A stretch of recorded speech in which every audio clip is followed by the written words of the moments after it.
така, здравейте на всички. Аз съм Боб и днес ще ви покажа един туториал как да си инсталирате всеки един клип от YouTube на вашия компютър. Примерно влизаме в Google търсачката, YouTube и download. Така.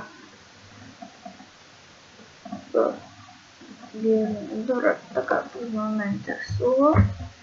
И примерно искаме да се тръпнем аз искам да се тръпнем един мим за обработка на клипове.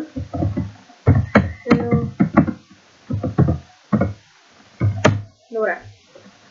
Написах много грамотно. Ето го. Ето ми трябва да ме. Ето го имейл. Добре, така сме. Опа. Така че. Добре. И.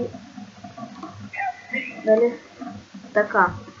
Отваряйте си нов прозорец на браузъра, Google, да видим. Я знам. Explorer, Mozilla. И да. И пишете.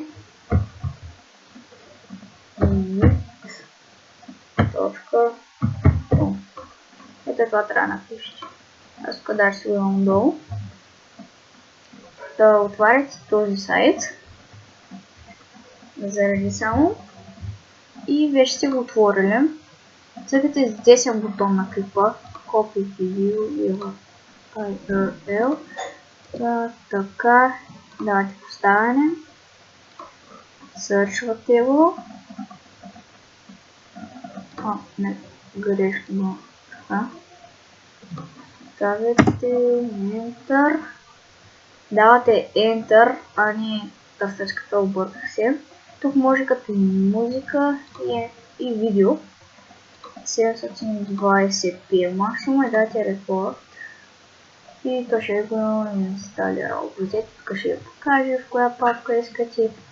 Аз в тази, това ще го затворите и да изчаквате тук да ви се отвори.